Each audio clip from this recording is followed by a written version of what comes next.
أعوذ بالله من الشيطان الرجيم بسم الله الرحمن الرحيم الحمد لله رب العالمين الصلاة والسلام على نبينا محمد وعلى آله وأصحابه أجمعين ثم ما بعد رب اشرح لي صدري ويسر لي أمري واحلل عقدة من لساني يفقهوا قولي آمين يا رب العالمين. This is the sixth lecture of Surah Al-Kahf.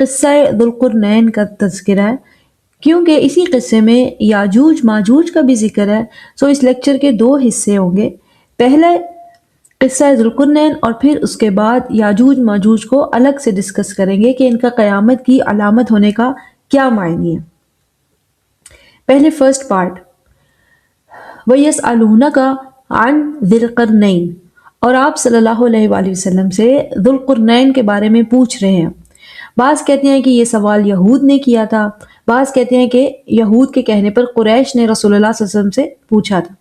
اسی کی طرف یہاں اشارہ ہے. وَيَسْأَلُونَكَ عَنْ ذِي الْقَرْنَيْنِ، اور آپ سے ذوالقرنین کے بارے میں پوچھ رہے ہیں. قُلْ، آپ جواب دیں. سَأَتْلُو عَلَيْكُمْ مِنْهُ ذِكْرًا، میں تمہیں اس کے ذکر میں سے بتانے والا ہوں. یعنی ذوالقرنین کے بارے میں بتانے کو بہت کچھ ہے، میں اس میں سے تمہیں بتانے والا ہوں، یعنی اس کے ذکر میں سے کچھ باتیں تمہیں بتانے والا ہوں. اِنَّا مَكَّنَّا لَهُ فِي الْأَرْضِ، یقیناً ہم نے اسے زمین میں اقتدار دیا تھا. مکنہ تمکین سے ہے، مکان سے. اس سے مراد ہے ثبات، پائیداری، فکسیشن، سٹیبلٹی ہونا. اِنَّا مَكَّنَّا لَهُ فِي الْأَرْضِ، یقیناً ہم نے اس کے لیے زمین میں سٹیبلٹی دی تھی. اگر آیت میں ہوتا اِنَّا مَكَّنَّاهُ فِي الْأَرْضِ، لہو کی بجائے صرف ہو ہوتا، مَكَّنَّاهُ، تو اس کا معنی ہوتا ہم نے اسے بحیثیت انسان سٹیبلٹی دی تھی. وہ مضبوط شخصیت کا مالک تھا، ثابت قدم، مستقل مزاج آدمی تھا. یہ پرسنل لیول پر ہوتا. لیکن یہاں فرمایا گیا ہے اِنَّا مَكَّنَّا لَهُ فِي الْأَرْضِ، ہم نے اس کے لیے زمین میں تمکین رکھی تھی. یہ زیادہ گہری بات ہے. یعنی تمام حالات، اسباب، وسائل، نظام اس کے اقتدار کے لیے سازگار بنا دیے گئے تھے تاکہ اس کا اقتدار سٹیبل ہو. ریاست، نظام سب اس کے کنٹرول میں تھا. معاشرہ اور قوم اسے قبول کرتے تھے. کوئی بغاوت کا عنصر نہیں تھا. وہ مضبوط اور مستحکم اقتدار کا مالک تھا. اور فی الارض، زمین میں، یعنی جس زمین پہ اس کا اقتدار تھا. اس کا یہ معنی نہیں ہے کہ اس کا اقتدار کل زمین پر تھا. الارض بہت مرتبہ قرآن میں ایک خاص خطے کی طرف اشارہ دینے کے لیے آیا ہے، جیسے کہ اللہ تعالیٰ نے سورہ یوسف میں فرمایا كَذَلِكَ مَكَّنَّا لِيُوسُفَ فِي الْأَرْضِ، اس طرح ہم نے یوسف کے لیے زمین میں سٹیبلٹی کر دی، مضبوطی کر دی. یہاں زمین کا معنی مصر ہے کیونکہ یوسف علیہ السلام مصر میں موجود تھے. اور مکنہ کا معنی مصر میں رہنے کے لیے حالات سازگار بنا دیے گئے، رہنے کو گھر، کھانے کو خوراک، تاکہ وہ چھوٹی عمر میں والدین کے بغیر پروان چڑھ سکے. سو اِنَّا مَكَّنَّا لَهُ فِي الْأَرْضِ، ذوالقرنین کے پاس مستحکم اقتدار تھا. وَآتَيْنَاهُ مِن كُلِّ شَيْءٍ سَبَبًا، اور ہم نے اسے ہر طرح کے اسباب اور وسائل دیے تھے. کل شیء جہاں بھی ہو اس کا معنی التنوع والکثرہ ہوتا ہے. التنوع یعنی of all kinds، ہر طرح کے اسباب اور وسائل اس کے پاس تھے. اور الکثرہ یعنی تمام اسباب کثیر تعداد میں تھے. طرح طرح کے اسباب اور وسائل اس کے پاس تھے، ان سے وہ مالا مال تھا، اور ہر قسم کے وسائل کثیر تعداد میں تھے. یہ معنی ہے من کل شیء سببا کا. ذرا سوچیں، اس اقتدار اور انواع و اقسام کے وسائل سے وہ بہت کچھ کرتا ہوگا. اپنے لوگوں کی خوشحالی اور ریاست کی بقا کے لیے، عدل و انصاف کے لیے، بہترین معاشرے کے قیام کے لیے کام کرتا ہوگا. لیکن اللہ تعالیٰ نے قرآن میں ذوالقرنین کی زندگی کا وہ پہلو بیان فرمایا ہے جس میں اس کا صاحب اقتدار ہونا اور وسائل سے مالا مال ہونا دوسری قوموں کے لیے بھی فائدہ مند تھا. تو ذوالقرنین آج کے زمانے کے سپر پاور حکمرانوں کی طرح نہیں تھا. جو اپنی ریاست کو تو ٹیکس کے بوجھ تلے دبائے رکھتے ہیں اور دوسری ریاستوں میں گھس کر فساد کا باعث ہوتے ہیں۔ ذوالقرنین کا کردار ایک عالمی عدل و انصاف کرنے والے حکمران کا کردار ہے۔ تو اگلی آیت میں اس کے مختلف سفروں کا ذکر ہے جو اس نے دوسرے علاقوں کی طرف کیے، اس لیے اگلی آیات میں آپ کو ریپیٹیشن نظر آئے گی۔ آیت نمبر 85 سے پہلے سفر کا ذکر ہے، آیت 89 سے دوسرے سفر کا، اور آیت نمبر 92 سے تیسرے سفر کا ذکر ہے۔ فَأَتْبَعَ سَبَبًا، سو وہ ایک سبب کے تابع ہوا، یعنی اس نے اپنے سفر کے لیے ضرورت کے مطابق اسباب جمع کیے۔ اسباب اور وسائل ہمیشہ کسی مقصد کے تحت جمع کیے جاتے ہیں، یا کہہ لیں کہ کسی مقصد کو حاصل کرنے کے لیے، کسی گول، کسی ہدف تک پہنچنے کے لیے اسباب اور وسائل پلان کیے جاتے ہیں۔ جیسے آسان سی مثال ہے، ایک ماں بچے کو اسکول بھیج رہی ہے، اسے یونیفارم پہنائے گی، اسکول بیگ دے گی، لنچ اور واٹر باٹل دے گی۔ کسی دن اسکول میں اسپورٹس فنکشن ہے، تو آج اسکول بھیجنے کا مقصد مختلف ہے، اس لیے اسباب بھی مختلف ہیں۔ اس دن یونیفارم کی بجائے اسپورٹس ڈریس پہنائے گی، اسکول بیگ کی بجائے اسپورٹس کٹ دے گی۔ کسی دن کلر ڈے ہے یا کوئی اور اینول فنکشن ہے۔ تو جیسے جیسے ہدف اور مقاصد بدلیں گے، ویسے ویسے تیاری کے اسباب اور وسائل بدلتے جائیں گے۔ ذوالقرنین کا ہر سفر سے پہلے اسباب کو اہمیت دینا اس بات کو واضح کرتا ہے کہ وہ جانتا تھا کہ وہ کس مقصد اور کس ہدف کی طرف جا رہا ہے، وہاں جا کر اسے کیا کیا اسباب چاہیے ہوں گے۔ یہ بات خصوصاً اس لیے بھی اہم ہو جاتی ہے جب ہر سفر کی تیاری کا ذکر قرآن میں الگ سے ہوا۔ فَأَتْبَعَ سَبَبًا، پھر اگلے سفر سے پہلے ثُمَّ أَتْبَعَ سَبَبًا، ثُمَّ أَتْبَعَ سَبَبًا، ہر سفر سے پہلے اسباب کی تیاری کو ایک پوری آیت کا درجہ حاصل ہے۔ تو ذوالقرنین ہر سفر سے پہلے تیاری کرتا تھا، اس کی تیاری عین اس کے ہدف کے مطابق ہوتی تھی۔ اسے کیسے معلوم ہوتا تھا کہ مجھے کہاں جانا ہے، اب مجھے کہاں کا سفر کرنا ہے؟ لازماً اللہ تعالیٰ کی طرف سے، اور اس کی دلیل اسی قصے میں موجود ہے جب اللہ تعالیٰ نے فرمایا قُلْنَا یا ذی القرنین، ہم نے کہا اے ذوالقرنین۔ سو ذوالقرنین اللہ تعالیٰ سے ڈائریکٹ احکامات لے رہے تھے۔ کیسے ممکن ہے کہ انہیں اللہ تعالیٰ کی طرف سے ڈائریکٹ احکامات ملتے ہوں؟ یا تو وہ نبی تھے یا کسی نبی کے تابع تھے، یعنی یا وہ خود نبی تھے یا کسی نبی کے تابع تھے، اور ان کے نبی کو اللہ تعالیٰ کی طرف سے احکامات ملتے اور وہ ذوالقرنین تک پہنچا دیتے۔ تو تینوں سفر جو ذوالقرنین نے کیے وہ پری پلان تھے، اللہ تعالیٰ کی طرف سے احکامات تھے، اور ہر سفر کے لیے انہوں نے اسباب اور وسائل اپنے سفر کی مناسبت سے پک کیے۔ فَأَتْبَعَ سَبَبًا، پہلے سفر کے اسباب کی طرف اشارہ کرا، ثُمَّ أَتْبَعَ سَبَبًا، دوسرے سفر کے اسباب کی طرف اشارہ کرا، اور آیت نمبر 92 میں پھر سے ثُمَّ أَتْبَعَ سَبَبًا، تیسرے سفر کے اسباب کی طرف اشارہ کرا۔ جیسے ہی وسائل اور اسباب کا ذکر آیا، آپ دیکھیں گے کہ ہر مرتبہ اگلی آیت منزل کی طرف پہنچنے کا اشارہ دے رہی ہے۔ جیسے آیت نمبر 85 کے بعد اگلی آیت کا آغاز ہے حَتَّى إِذَا بَلَغَ، یہاں تک کہ وہ پہنچ گیا۔ اسی طرح آیت نمبر 89 میں سبب کا ذکر ہے، اور اگلی آیت کیا ہے؟ حَتَّى إِذَا بَلَغَ، یہاں تک کہ وہ پہنچ گیا اگلی منزل پر۔ بالکل اسی پیٹرن پر آیت 92 سبب کی طرف اشارہ دے رہی ہے، اور اگلی آیت کا آغاز ہے حَتَّى إِذَا بَلَغَ، یہاں تک کہ وہ پہنچ گئے۔ تو پہلی منزل کیا بیان ہوئی ہے؟ مغرب الشمسی، سورج کے غروب ہونے کی جگہ۔ دوسری منزل بتائی گئی ہے حَتَّى إِذَا بَلَغَ مَطْلِعَ الشَّمْسِ، یہاں تک کہ وہ پہنچ گئے سورج کے طلوع ہونے کی جگہ۔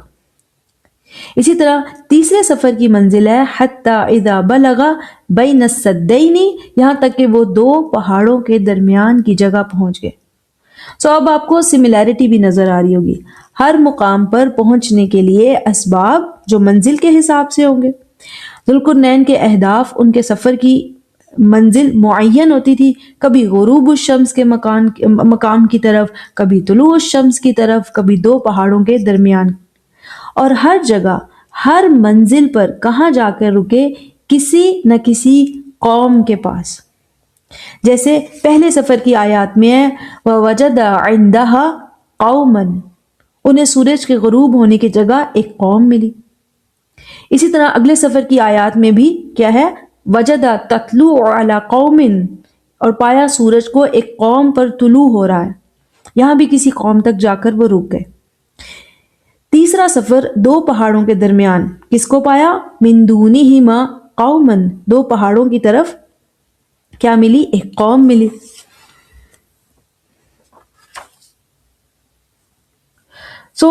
یہ ذوالقرنین کے قصے کا اوور ویو ہے۔ اب اس قصے کو سمجھنا انشاءاللہ آسان ہو جائے گا۔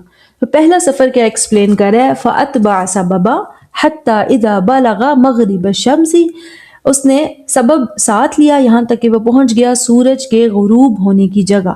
سورج کا غروب ہونا اور سورج کا طلوع ہونا یہ کوئی فکس مقام نہیں ہے، اصل میں زمین ہے جو سورج کے گرد گھومتی ہے اور اپنے مدار پر بھی گھومتی ہے، یعنی اراؤنڈ اٹس اون ایکسس، اسی سے دن اور رات بنتے ہیں۔ مثلاً سورج ایک مقام سے طلوع ہوتا ہے، یہ مقام کسی کے لیے طلوع الشمس ہے، لیکن یہی مقام کسی دوسری لوکیشن کے لیے غروب الشمس بھی ہوگا۔ اصل میں سورج کا طلوع ہونا اور غروب ہونا نسبتی ہے، ریلیٹیو ہے۔ آپ جس جگہ کھڑے ہیں ہو سکتا ہے کہ آپ کو سورج غروب ہوتا نظر آئے، مگر کسی دوسری لوکیشن پر یہی سورج کسی کے لیے طلوع ہو رہا ہو۔ جب ذوالقرنین نے مغرب الشمس کی طرف سفر کیا، یعنی اس نے اپنی سلطنت کے مغرب الشمس کی طرف سفر کیا، اور جب اس نے مطلع الشمس کی طرف سفر کیا، یعنی اس نے اپنی سلطنت کے مشرق کی جانب سفر کیا، جب وہ سورج کے غروب ہونے کے مقام پر پہنچا، وجدہا تغرب فی عین حامیۃ ووجد عندہا قوم، اس نے دیکھا کہ سورج سیاہ پانی میں ڈوب رہا ہے۔ اس کا یہ معنی نہیں کہ سورج سیاہ پانی میں غروب ہوتا ہے، بلکہ یہ سورج کے ڈوبنے کا منظر ہے جو انہوں نے دیکھا۔ اسی مقام پر انہیں ایک قوم ملی۔ ہر سفر کی منزل کوئی نہ کوئی قوم تھی، اور آپ دیکھیں گے کہ ہر قوم کے احوال مختلف ہوں گے، اسی حساب سے ذوالقرنین کی ڈیلنگ بھی ہر قوم سے مختلف ہوگی۔ پہلی قوم تک پہنچنے پر اللہ تعالیٰ نے فرمایا قلنا یا ذوالقرنین، ہم نے کہا اے ذوالقرنین۔ اس سے کیا ثابت ہوتا ہے کہ ذوالقرنین اپنے امور اور معاملات میں اللہ تعالیٰ سے رابطے میں تھے، اللہ تعالیٰ سے احکامات لے رہے تھے۔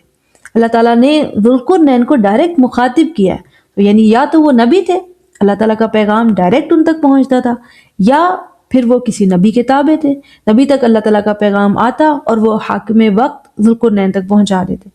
اس کے علاوہ کوئی آپشن نہیں ہے۔ یہ سوچنا کہ ہو سکتا ہے انہیں الہام ہوتا ہو، اس کا جواب یہ دیا جاتا ہے کہ صرف الہام کے ذریعے کسی قوم کو عذاب دینے کا فیصلہ کر لینا مناسب نہیں ہے۔ ذوالقرنین یا تو خود نبی تھے یا کسی نبی کے تابع۔ ان کو نبی یا نبی کے تابع ماننے میں دقت ان لوگوں کو ہوتی ہے جو زبردستی یہ ثابت کرنے کی کوشش کرتے ہیں کہ انسانی تاریخ کے حساب سے ذوالقرنین سکندر اعظم تھے یا پھر پرشین امپائر کا بادشاہ سائرس۔ لازمی نہیں کہ ہم انسانی تاریخ میں ذوالقرنین کا کردار ڈھونڈ لیں، قرآن و حدیث سے کچھ ثابت نہیں کہ وہ فلاں دور سے تعلق رکھتے تھے۔ انسانی تاریخ بہت پرانی ہے، بہت سی انسانی تاریخ نان ڈاکیومنٹڈ ہے۔ ہم نہیں ثابت کر سکتے کہ ذوالقرنین سکندر اعظم تھے یا ان کا کردار قرآن کے حساب سے فارسی بادشاہ سائرس جیسا ہے تو سائرس کو ہی ذوالقرنین کہا گیا۔ ہو سکتا ہے کہ یہ بہت قدیم زمانے کا قصہ ہو اور ذوالقرنین بہت ہی قدیم زمانے کی شخصیت ہو۔ اصل وہی ہے جو قرآن اور حدیث سے ثابت ہو جائے۔ قرآن کے الفاظ قلنا یا ذوالقرنین، اللہ تعالیٰ نے ذوالقرنین کو مخاطب کیا، ڈائریکٹ مخاطب کیا اور احکامات دیے۔ یہ الفاظ ثابت کر رہے ہیں کہ ذوالقرنین اللہ تعالیٰ سے ڈائریکٹ رابطے میں تھے اور احکامات لے رہے تھے۔ لاجیکلی یا تو وہ نبی تھے یا کسی نبی کے تابع۔ تو اللہ تعالیٰ نے فرمایا اما ان تعذب و اما ان تتخذ فیہم حسنا، یا تو اس قوم کے لوگوں کو عذاب دو یا تم پکڑ لو ان میں حسنا، بھلائی پکڑ لو، یعنی کہ بہت ہی اعلیٰ درجے کی بھلائی کرو۔ تو چاہو تو انہیں عذاب دو، چاہو تو ان میں بہت ہی اعلیٰ درجے کی بھلائی کرو۔ اس کا یہ معنی نہیں ہے کہ اللہ تعالیٰ نے ذوالقرنین کو فری ہینڈ دے دیا، جو چاہے کرو ان کے ساتھ، اب چاہے تم انہیں مارو، عذاب دو، بھلائی کرو، کوئی فرق نہیں پڑتا۔ اللہ تعالیٰ اپنے بندوں کے ساتھ یہ کیسے کر سکتا ہے؟ اس آیت کا معنی یہ ہے کہ ذوالقرنین کو اختیار دیا جا رہا ہے، اس قوم میں عدل و انصاف قائم کرو، جہاں عذاب کی سزا کی ضرورت محسوس ہو سزا دو، جہاں نرمی اور بھلائی سے کام چلے اعلیٰ درجے کی بھلائی کرو۔ اس قوم کے لیے دنیاوی عدل و انصاف کا اختیار اللہ تعالیٰ کی طرف سے ذوالقرنین کو سونپا جا رہا ہے۔ یہ قوم اتنی بالغ اور یعنی میچور معلوم ہوتی ہے کہ یہ اپنے اعمال کی جواب دہ ہو۔ اس قصے میں آنے والی اگلی دو قوموں کے مقابل اس قوم کے حالات زیادہ بہتر اور میچور محسوس ہوتے ہیں۔ ان کے احتساب اور عدل و انصاف کا اختیار ذوالقرنین کو دیا گیا۔ آیت نمبر 87 اور 88 ذوالقرنین کے الفاظ نقل ہوئے ہیں۔ ان دونوں آیات کو آپ ایسے سمجھ سکتے ہیں کہ اللہ تعالیٰ سے احکامات ملنے کے بعد ذوالقرنین اپنے لوگوں کو ہدایت دے رہے ہیں کہ ہم نے اس قوم کے ساتھ کیا سلوک کرنا ہے، اللہ تعالیٰ کے احکامات کے مطابق ہماری اسٹریٹجی کیا ہوگی۔ What will be our strategy about this nation؟ سو آیت نمبر 87 کا آغاز کیا ہے؟ قَالَ اَمَّا مَنْ ظَلَمَ، اس نے کہا کہ جس نے ظلم کیا۔ آیت نمبر 88 کا آغاز کیا ہے؟ وَأَمَّا مَنْ آمَنَ وَعَمِلَ صَالِحًا، اور جو ایمان لایا اور نیک عمل کرے۔ جو ظلم کرے اس کے لیے ہماری یہ اسٹریٹجی ہوگی جو آیت نمبر 87 میں درج ہے۔ اس کے مقابل جو ایمان لائے نیک عمل کرے اس کے لیے ہماری یہ اسٹریٹجی ہوگی جو آیت نمبر 88 میں درج ہے۔ سو اما من ظلم فسوف نعذبہ، جس نے ظلم کیا ہم اسے جلد ہی عذاب دیں گے، یعنی جس نے ظلم کا رویہ اپنایا اس کے لیے ہماری طرف سے سزا ہوگی، دنیاوی سزا۔ ثم يرد الى ربه فيعذبه عذابا نکرا، پھر وہ اپنے رب کی طرف لوٹایا جائے گا تو وہ اسے سخت عذاب دے گا، یعنی آخرت کا عذاب۔ تو ظلم کرنے والے کے لیے ہماری طرف سے سزا ہوگی، پھر وہ اپنے رب کی طرف لوٹے گا جو اسے عذابا نکرا دے گا۔ نکرن یعنی غیر معروف، ان نون کائنڈ آف پنشمنٹ، یعنی جیسی جس کی غلطی ویسی ہی اس کی سزا۔ اچھا، ظلم کا کیا معنی ہے؟ ظلم زیادہ تر اس کا معنی لیا جاتا ہے شرک کرنا۔ جو شرک کرے گا ہم اسے سزا دیں گے اور وہ اپنے رب کی طرف سے بھی سزا پائے گا۔ لیکن ظلم کا معنی صرف شرک نہیں ہوتا، ظلم کے کئی لیول، کئی درجات ہیں۔ جیسے شرک ظلم عظیم ہے، ان الشرک لظلم عظیم، عظیم ترین گمراہی، یہ تو عظیم ترین ہو گیا۔ اس کے علاوہ ظلم جیسے لوگوں پر بھی ہوتا ہے، وَتِلْكَ الْقُرَىٰ أَهْلَكْنَاهُمْ لَمَّا ظَلَمُوا، یہ بستیاں ہم نے انہیں ہلاک کیا جب انہوں نے ظلم کیا۔ معاشرتی اعتبار سے ظلم کرنا، برائی اور فساد کو فروغ دینا۔ اسی طرح ظلم کی ایک قسم یہ بھی ہے کہ انسان اپنی ہی جان پر ظلم کرے۔ ربنا ظلمنا انفسنا، اے ہمارے رب ہم نے اپنی جانوں پر ظلم کیا۔ تو اصلاً جو بھی گناہ انسان کرے، صغیرہ یا شرک جیسا کبیرہ گناہ، حقیقت میں تو اپنی ہی جان پر ظلم کرے، اپنے لیے ہی دنیا اور آخرت کے وبال جمع کرے۔ تو ذوالقرنین کی اسٹریٹجی کیا ٹھہری کہ اس قوم کو ایسا معاشرہ بنایا جائے جہاں برائی کی سزا قائم ہو، تاکہ لوگ برائی کرنے سے ڈریں اور بھلائی کو فروغ ملے، بھلائی پسندیدہ ہو۔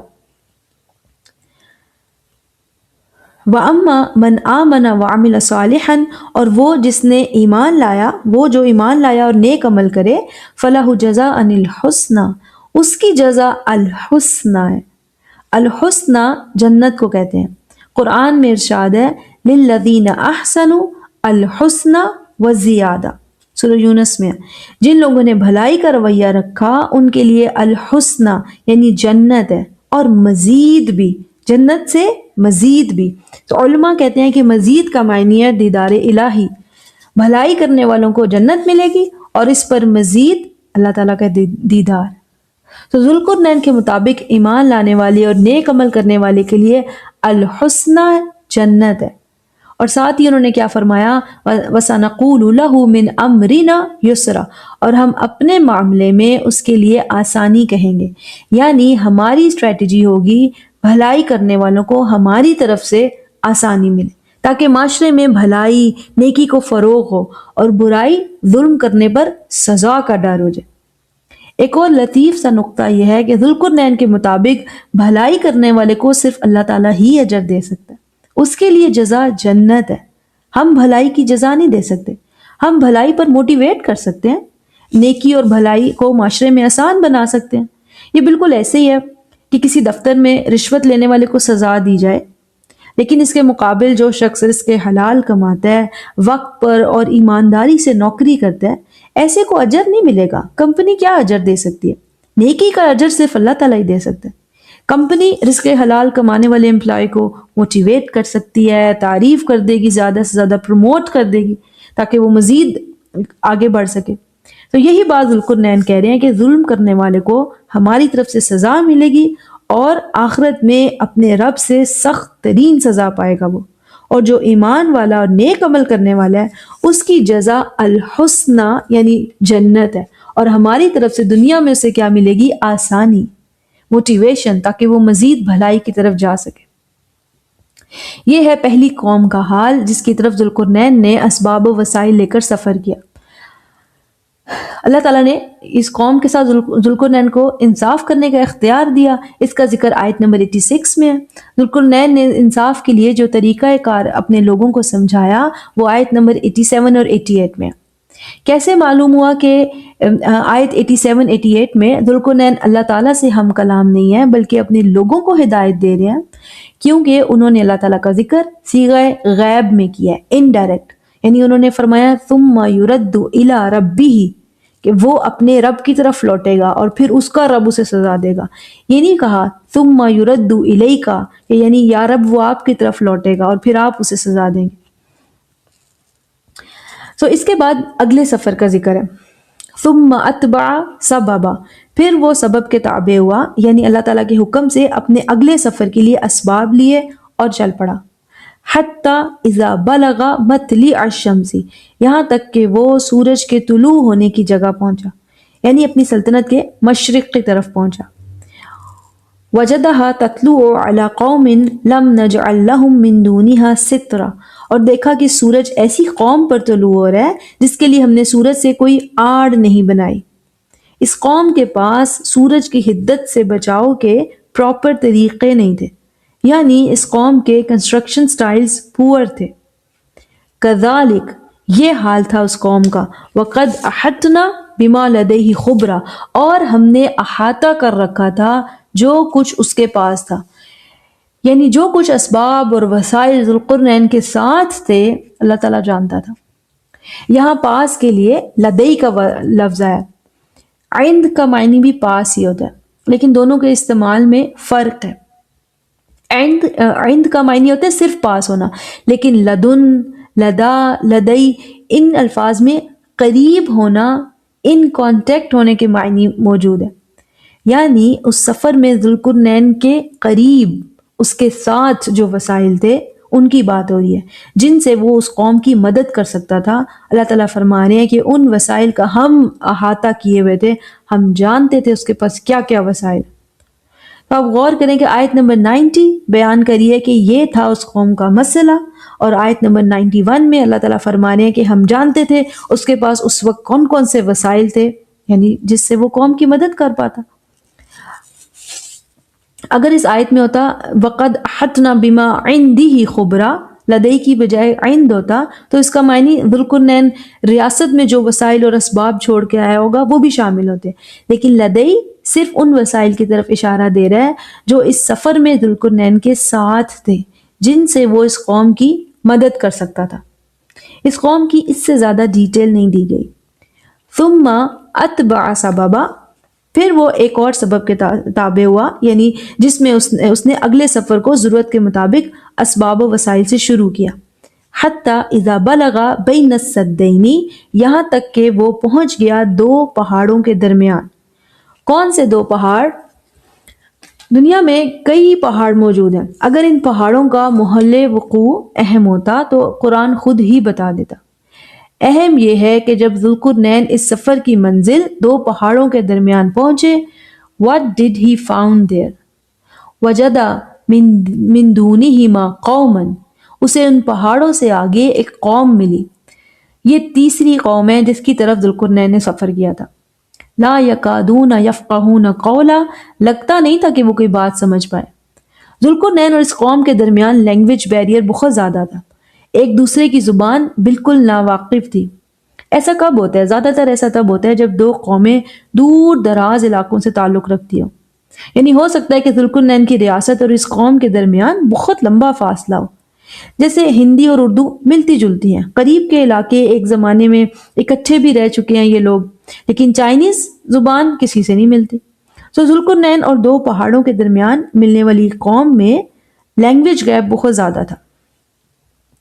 قالو یا ذی القرنین، انہوں نے ذوالقرنین سے بات کی۔ انہوں نے ذوالقرنین کو بات کیسے سمجھائی اگر ایک دوسرے کی زبان ہی نہ واقف تھی؟ تو عربی میں ایک لفظ ہوتا ہے قول، ایک ہوتا ہے کلام۔ کلام کا معنی الفاظ کے ذریعے بات چیت کرنا، قول میں الفاظ، اشارے، کنائے سب شامل ہیں۔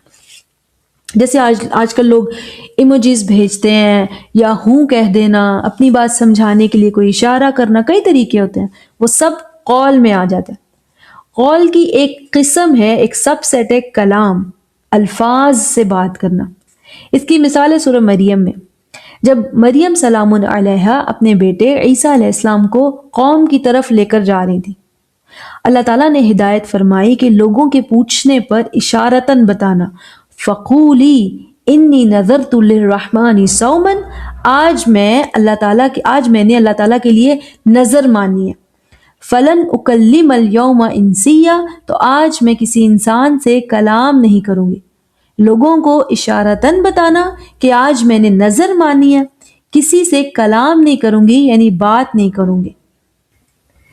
اشارتاً بات کرنے کے لیے قول کا لفظ ہے آیت میں، اور کلام الفاظ سے بات کرنے کے لیے آیا۔ اسی طرح یہاں پر کیا لکھے؟ قالو یا ذی القرنین، قالو یعنی اس قوم نے اشارتاً اپنی بات سمجھائی۔ ہو سکتا ہے کہ یاجوج ماجوج کی گئی تباہی اور فساد توڑ پھوڑ دکھائی ہو، تو اس قوم نے ذوالقرنین کو اپنا مسئلہ اشارتاً سمجھایا۔ انا یاجوج و ماجوج مفسدون فی الارض، یقیناً یاجوج اور ماجوج کی قوم زمین میں فساد کرتے ہیں۔ یاجوج ایک قوم کا نام ہے اور ماجوج دوسری قوم کا نام ہے، اسی لیے دونوں کے درمیان واو ہے، یاجوجا و ماجوجا۔ اس طرح یہ قصہ تین قوموں کا ہے، ایک یاجوج، دوسری ماجوج، اور تیسری وہ قوم جو ان کے فساد کا شکار تھی۔ انا یاجوج و ماجوج مفسدون فی الارض، زمین سے مراد کل زمین نہیں ہے، کیونکہ یہ قوم اپنے لیے شکوہ کر رہی تھی، سو زمین سے مراد وہ خطہ جہاں یہ قوم آباد تھی۔ قرآن میں بہت بار زمین، ارض کا لفظ کسی خاص خطے کے لیے استعمال ہوا ہے۔ فَهَلْ نَجْعَلُ لَكَ خَرْجًا عَلَىٰ أَن تَجْعَلَ بَيْنَنَا وَبَيْنَهُمْ سَدًّا، اگر ہم آپ کے لیے کچھ مال ایکسپینڈیچر مقرر کر دیں اس لیے کہ آپ ہمارے اور ان کے درمیان دیوار بنا دیں۔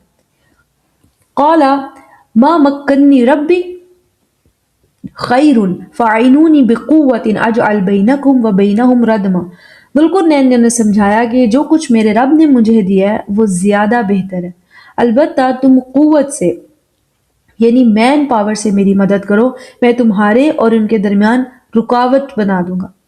انہوں نے کہا تھا کہ آپ ہمارے اور ان کے درمیان سد بنا دیں، لیکن ذوالقرنین جانتے تھے کہ سد یعنی صرف دیوار مستقل حل نہیں ہے، ایسی رکاوٹ بنائی جائے جو زیادہ مضبوط ہو۔ سو ذوالقرنین نے سد کی بجائے ردم بنانے کا فیصلہ کیا۔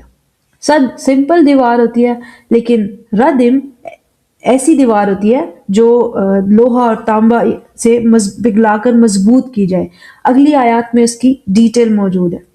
آتونی زبر الحدید، لوہے کے ٹکڑے لاؤ، حتی اذا ساوا بین الصدفین قال انفخوا، سو انہوں نے پتھر اور لوہے کے ٹکڑوں سے دونوں پہاڑوں کے گیپس کو بھر دیا، پھر ذوالقرنین نے کہا کہ آگ دہکاؤ، حتی اذا جعلہ نارا، سو دہکتی آگ سے لوہا پگھلنے لگا اور دیوار آگ ہی لگ رہی تھی۔ قال آتونی افرغ علیہ قطرہ، لاؤ میں اس پر تانبا اڈیلوں۔ جب دیوار تیار ہوگی ذوالقرنین نے فرمایا فَمَسْتَطَاعُوا أَن يَظْهَرُوهُ وَمَا اسْتَطَاعُوا لَهُ نَقْبًا، نہ ان میں یاجوج ماجوج میں یہ استطاعت ہے کہ وہ اس کے اوپر سے آ سکیں، نہ ہی وہ اس میں نقب یعنی سوراخ کر سکیں گے، نقب لگا سکیں گے، یعنی now you are completely safe from them۔ Zulqarnain کے الفاظ قرآن میں واضح ہیں کہ یاجوج ماجوج اس دیوار میں نقب یعنی سوراخ نہیں کر پائیں گے، اور لوگ سمجھتے ہیں کہ وہ ہر روز اس دیوار میں سوراخ کر رہے ہیں۔ ذوالقرنین نے دیوار پر چڑھنے کے لیے استعو فرمایا اور دیوار میں نقب لگانے کے لیے استطاعو۔ دونوں کا معنی استطاعت ہے، ہمت، کوشش۔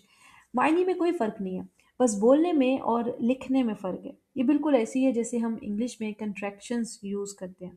از ناٹ کو ازنٹ بھی لکھ لیتے ہیں، آر ناٹ کو آرنٹ کہہ دیتے ہیں، کین ناٹ کو کینٹ کہہ دیتے ہیں۔ معنی میں کوئی فرق نہیں ہوتا۔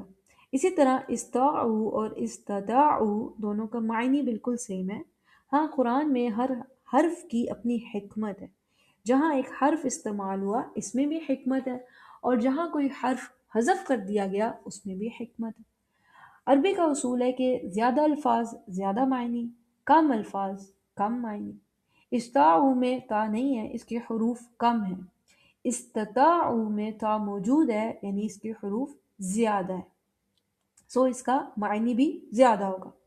ذوالقرنین نے کہا کہ ان میں استطاعت نہیں ہے کہ وہ اس دیوار پر چڑھ سکیں، نہ ہی ان میں استطاعت ہے کہ اس میں نقب لگا سکیں۔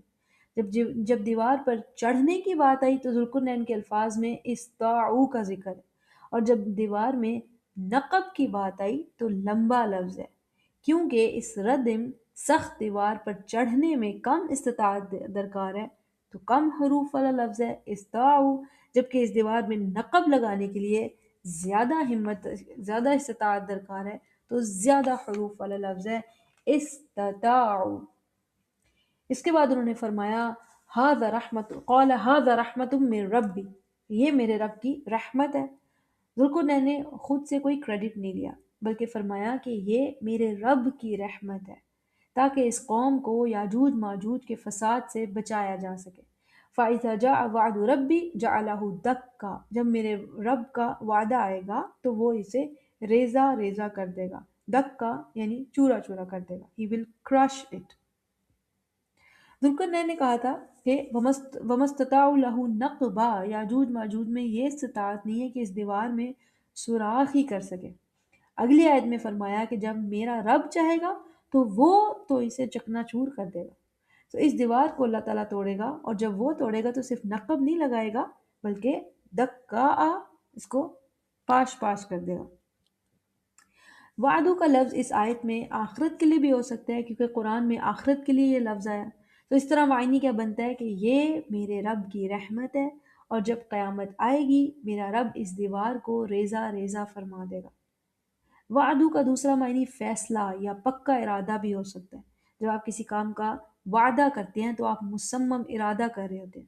تو اس طرح معنی بنتا ہے کہ جب میرے رب کا فیصلہ آئے گا وہ اس دیوار کو ریزہ ریزہ کر دے گا۔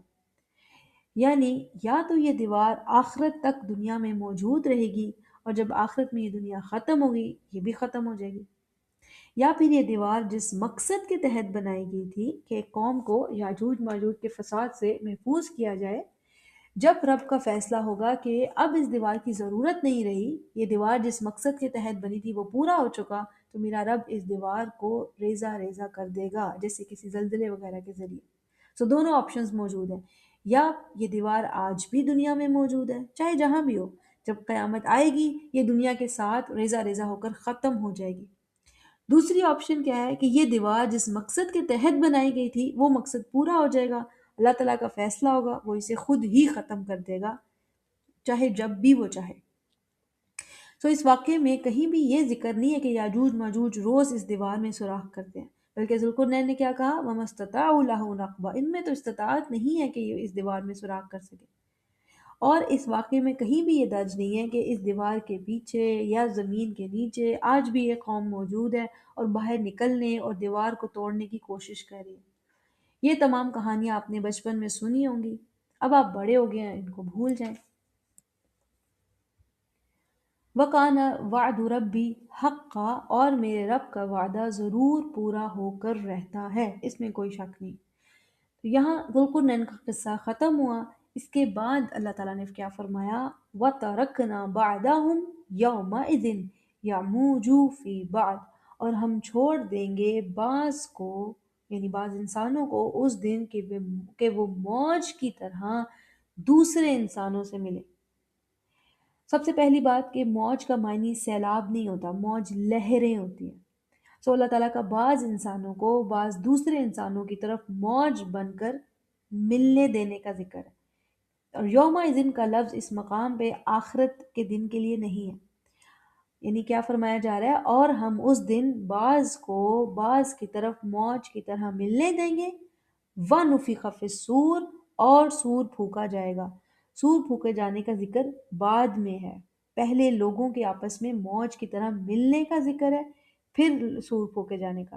اس طرح یوم دن آخرت کے لیے نہیں ہے۔ اس کانسیپٹ کو، اس آیت کو آپ ایسے سمجھ سکتے ہیں کہ انسان زمین پر خلیفہ بنا کر بھیجا گیا۔ انسان کی خلافت کے تین دور ہیں۔ پہلا مرحلہ جب انسان امت واحدہ تھے، تمام انسان ایک ہی امت، کوئی گروپنگ نہیں تھی انسانوں میں، تمام انسان آغاز میں ایک قبیلہ، ایک ہی خاندان تھے، بنو آدم۔ آہستہ آہستہ نیچرلی انسانی تعداد بڑھنے لگی، قبائل بننے لگے، یہاں سے انسانی تاریخ کا اگلا مرحلہ شروع ہوا۔ اس اگلے مرحلے کا ذکر قرآن میں ایسے ہے، وَجَعَلْنَاكُمْ شُعُوبًا وَقَبَائِلَ لِتَعَارَفُوا، اور ہم نے تمہیں بنایا ہے قومیں اور قبائل تاکہ تم پہچانو۔ اس دوسرے مرحلے کو آپ مرحلہ قومیت کہہ سکتے ہیں۔ پہلا مرحلہ امت واحدہ، دوسرا مرحلہ قومیت کا۔ اور دیکھیے اس آیت میں اللہ تعالیٰ نے انسانوں کے قبائل اور قوموں میں بٹنے کا کریڈٹ خود لیا ہے، وَجَعَلْنَاكُمْ، اور ہم نے تمہیں بنایا ہے قومیں اور قبائل۔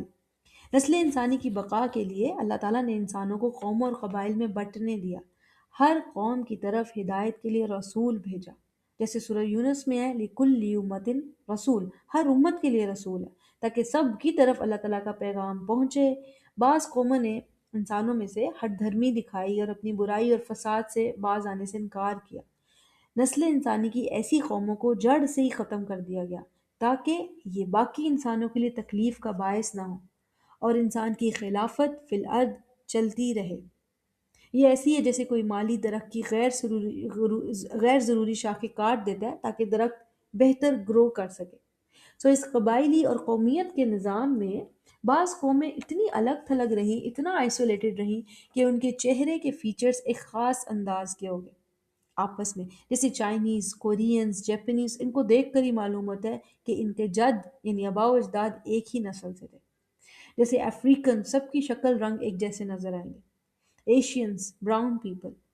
انسانوں کا قوموں میں بٹنا اللہ تعالیٰ کی مرضی سے ہے، اور یہ اللہ تعالیٰ کی رحمت ہے انسانیت کے لیے، اس کے انسانیت کے لیے اللہ تعالیٰ کے پلان کا حصہ ہے۔ اسی کام پر ذوالقرنین کو نافذ کیا گیا تھا۔ وہ مختلف قوموں کی طرف جاتے، ان کے حالات کا جائزہ لیتے، انہیں مضبوط ہونے میں ضرورت کے مطابق مدد دیتے۔ ہو سکتا ہے کہ ذوالقرنین نے اور قوموں کی طرف بھی سفر کیا ہو، قرآن میں بالخصوص 3 قوموں کا ذکر ہے۔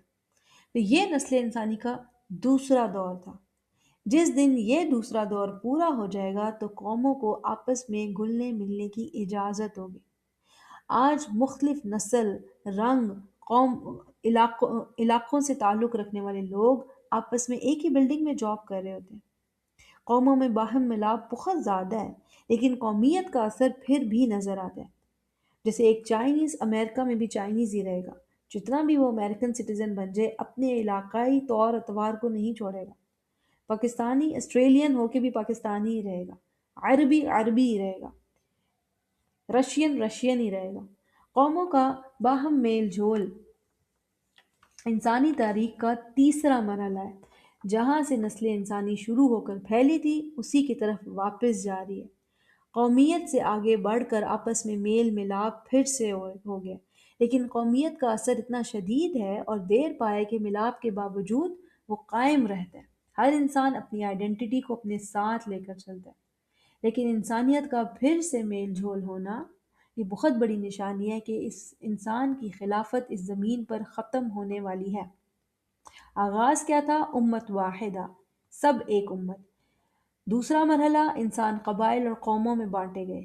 پھر تیسرے مرحلے میں پھر سے میلاب ہے، مگر ہر انسان پر اس کی قوم کا اثر ضرور نظر آئے گا۔ جب انسانیت دوسرے مرحلے پر تھی اس وقت تمام قوموں کے لیے الگ الگ رسول ہوا کرتے تھے۔ اب انسانیت تیسرے مرحلے پہ ہے، تمام انسانوں کے لیے ایک رسول جو آخری بھی ہے، ایک کتاب جو آخری بھی ہے۔ رسول اللہ صلی اللہ علیہ وسلم کا آنا اس تیسرے مرحلے کا آغاز نہیں تھا، کیونکہ قومیں آپس میں پہلے بھی ملتی تھی، مطلب مل رہی تھی۔ عرب روم تجارت کے لیے جاتے تھے، حبشہ چائنا بھی جاتے تھے۔ بعض صحابہ کی خبریں چائنا میں ہیں، جیسے سعد بن نبی وقاص۔ سو رسول اللہ صلی اللہ علیہ وسلم کے آنے سے اس مرحلہ عالمگیریت کو تیزی ضرور ملی ہے، جب عربوں نے دنیا کے کئی علاقوں پر اور قوموں پر حکومت بنائی، قوموں کا آپس میں میل جول تیز ہو گیا۔ اسی لیے رسول اللہ صلی اللہ علیہ وسلم کا آخری رسول ہونا اور تمام انسانوں کا رسول بن کر آنا قیامت کے قریب آ لگنے کی بڑی نشانیوں میں سے ہے۔ اب آپ کو یہ آیت زیادہ آسانی سے سمجھ میں آ جائے گی۔ وَتَرَكْنَا بَعْدَهُمْ يَوْمَئِذٍ يَمُوجُ فِي بَعْضٍ، ہم چھوڑ دیں گے بعض کو اس دن بعض سے موج کی طرح ملنے کے لیے۔ کس دن؟ اس وقت جب مرحلہ قومیت ختم ہو جائے گا اور مرحلہ عالمگیریت شروع ہو جائے گا۔ انسان اپنی قومی پہچان کے ساتھ دوسری قوم کے لوگوں سے ملیں گے، جیسے ایشینز لوگ آج ٹرکش اور اٹیلین کھانے بنا رہے ہیں، امریکنز ایشین سے بریانی بنانا سیکھ رہے ہیں۔ آن لائن ایک کانٹیننٹ پہ بیٹھا شخص دوسرے کانٹیننٹ پہ بیٹھے شخص سے جان پہچان رکھتا ہے۔ مختلف قوموں کا موج کی طرح میل ملاپ اس بات کی نشانی ہے کہ قیامت قریب آ لگی ہے۔ موج یعنی لہریں، آپ اسے ایسے ویوز، آپ ایسے سمجھ سکتے ہیں جیسے سگنلز ہوتے ہیں۔ آپ کے قریب ریڈیو سگنلز بھی ہیں، وائی فائی سگنلز بھی ہیں، مختلف کال اور میسیجز، موج کی طرح فضا میں یہ ویوز، یہ سگنلز آپس میں ٹکراتے ہیں، لیکن اپنی آئیڈینٹی مکس نہیں کرتے، اپنی آئیڈینٹی لوز نہیں کرتے۔ ایسے ہی ہے بعض انسانوں کا بعض دوسرے انسانوں سے موج کی طرح ملنا، اور اس کے بعد کیا ہے؟ وَنُفِخَ فِي الصُّورِ، اور سور پھونکا جائے گا۔ فَجَمَعْنَاهُمْ جَمْعًا، تو پھر ہم انہیں یعنی تمام انسانوں کو جمع کریں گے۔ اس جمع کرنے میں پھر تمام نسل انسانی شامل ہے، پہلے انسان سے لے کر آخری انسان تک۔ تو انسانوں کا موج کی طرح گھلنا ملنا اس بات کی نشانی ہے کہ زمین پر انسان کی خلافت ختم ہونے والی ہے اور قیامت بہت قریب آ لگی ہے۔ یہاں اس لیکچر کا پہلا حصہ ختم ہوا۔ اگلا حصہ یاجوج ماجوج کے آخرت میں ظاہر ہونے سے متعلق ہے۔ اس کے لیے دیکھیں کہ انسان کا زمین سے کیا تعلق ہے۔ انسان زمین پر خلیفہ بنا کر بھیجا گیا۔ انسان کی خلافت کا ایک آغاز ہے جب اللہ تعالیٰ نے آدم علیہ السلام کو ان کی زوجہ کے ساتھ زمین پر اتارا۔ یہ علم ہمارا مذہب ہمیں دیتا ہے۔ اسلام کے علاوہ باقی مذاہب اور سائنس اس بارے میں ٹھیک جواب نہیں دے سکتے۔ بعض کہتے ہیں کہ انسان کا زمین پر موجود ہونا اٹس ایکسیڈنٹل، بعض کہتے ہیں کہ انسان بندر کی ماڈیفائڈ فارم ہے۔ آج کے زمانے میں ایک اور تھیوری بھی ہے کہ انسان زمین پر نہیں بنا بلکہ یہ بھیجا گیا ہے۔ تو سوال پیدا ہوتا ہے کہ کس نے بھیجا؟ اس تھیوری کو بنانے والے کہتے ہیں کہ یونیورس میں کہیں نہ کہیں ایلینز موجود ہیں جنہوں نے انسانوں کو زمین پر بھیجا۔